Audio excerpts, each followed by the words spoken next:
हर chapter की आपको story पता होनी चाहिए। इस स्टोरी के लिए आप देखो क्या कर सकते हो, मैं बताती हूँ। अगर आपको इंग्लिश में समझ आता है बहुत अच्छी बात है, आप मेरे वन शॉट वीडियोस देख लो।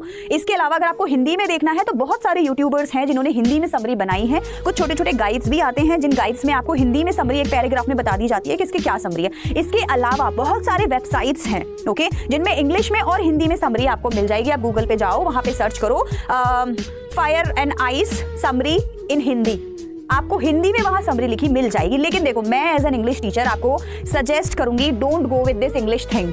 ये वही बच्चे हैं जो इंग्लिश में समरीज लर्न कर, हिंदी में समरीज लर्न करते हैं, हिंदी में कर ली, हिंदी में समझ ली, और फिर क्वेश्चन आंसर्स लिखते टाइम बोलते हैं कि मैम हमें ना तो क्वेश्चन समझ आ रहे ना हमें उनके आंसर्स लिखने आ रहे। मैं हमेशा आपको देखो क्या बताती हूँ, feed your brain the content that you want your brain to produce.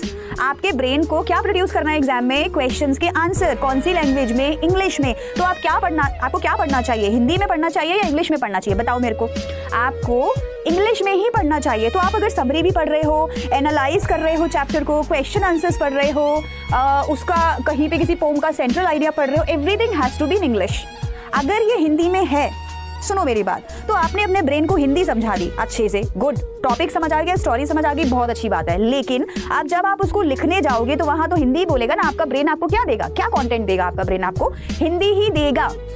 देखो अभी देखो क्या है, मैंने आपको क्या बोला कि आपको स्टोरी, बेटा स्टोरी हो, समरी हो, जो भी हो, समझो इंग्लिश में समझोगे आपके लिए अच्छा होगा। अब ये आपके ऊपर है कि आप उसको कैसे टैकल करना चाहते हो। फिर भी हिंदी में समझनी है, एक बार समझ लो, ऐसा हो जाएगा कि माइंड में समझ आ जाएगा कि अच्छा वो लेटर टू गॉड में जो लेंचो था वो कहाँ कहाँ गया था, कैसे कैसे गया था, किसने पैसे दिए थे, ये सारा आपको समझ आ जाएगा। लेकिन फिर से ध्यान रखना, जो आपको आंसर्स लिखने हैं उसके लिए आपको इंग्लिश के फ्रेजेस चाहिए, इंग्लिश का कॉन्टेंट चाहिए, इंग्लिश के वर्ड्स चाहिए, इंग्लिश की वोकैबुलरी चाहिए। उसके बिना आप आंसर्स नहीं लिख पाओगे।